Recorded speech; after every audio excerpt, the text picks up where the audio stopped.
Hi, I'm Mason Dusky, and this is my Module 3 reflection video. My thoughts after watching the videos about technology and how it's driven change. I saw it as like there's very beneficial things and also negative things. Beneficial things being able to connect and share things and learn new things that you may have never had the chance to learn before, or if you wanted to learn those things, you had to dive very, very deeply and do lots of research. And it's helping to making everything more accessible and make learning easier. With that being said, it's also made learning harder with the fact of kids bringing their technology to class and that causing a distraction while they're in class,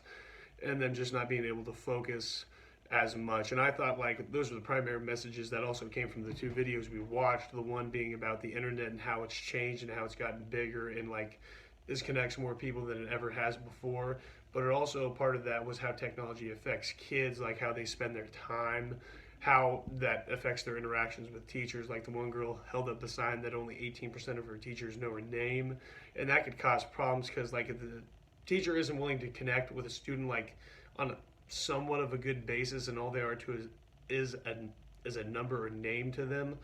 then they'll have a harder time wanting to like do the classwork and really connect with them. And I think that could cause problems in the future profession. Granted, I'm going to the physical education field, and there's not a whole lot of technology there, but technology can still be used to distract kids, and they might not pay attention or they might not be as motivated as they should be because they'd just rather be with technology. And those are some of the problems that I think I could face, but I think with like the right mindset and like really trying to show the kids that I care, I think that wouldn't necessarily be a problem. The podcast I listened to was called Under the PE Umbrella,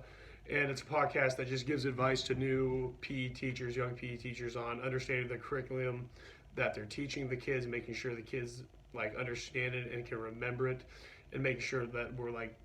putting things onto them that they can use for the rest of their lives and not just like something they'll forget about. Webs that like things like Webs 2.0 that could be used in the classroom include things like Reddit, like blogging sites, because there's a lot of like for me personally, like with PE, there's a lot of fitness blogs out there or fitness podcasts that kids can listen to and like interact with and learn things that I might not be able to teach them through our curriculum itself. Reddit would be a good place too. There's lots of discussion boards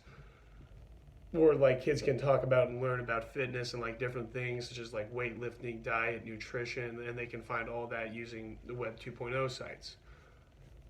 I think, and when it comes to regards of social media that's used in the classroom, I think if it's used in a correct way, in a proper way, it could be possibly integrated into the classroom, such as maybe making a social media page about our class and what we're doing in it to keep like the public and like the community informed of what we're doing so they can see what we're learning and they're not just thinking it's some dumb PE class or something like that. And if it's used something like that, even educational ways, because you might be able to learn something online through a social media like influencer or an outlet that I might not be able to teach the kids, kind of the same way as like Reddit and different like blogging sites and stuff like that could also. So I think if it's used in the correct way, it could definitely be a part of the education system. And the cloud-based bookmarking tool I used was Reddit, because I've been using Reddit since I've been a sophomore in high school, just like looking up articles, like looking at discussion boards, just finding things out. Like I follow a lot of fitness and like lifting pages and like video game pages on there, so I like to use that to like be on the know to know. And I think people, because there's literally anything on those kind of sites, that anything you're interested in or want to learn more about, there's definitely a subreddit on there that you can really use and gain a lot of information.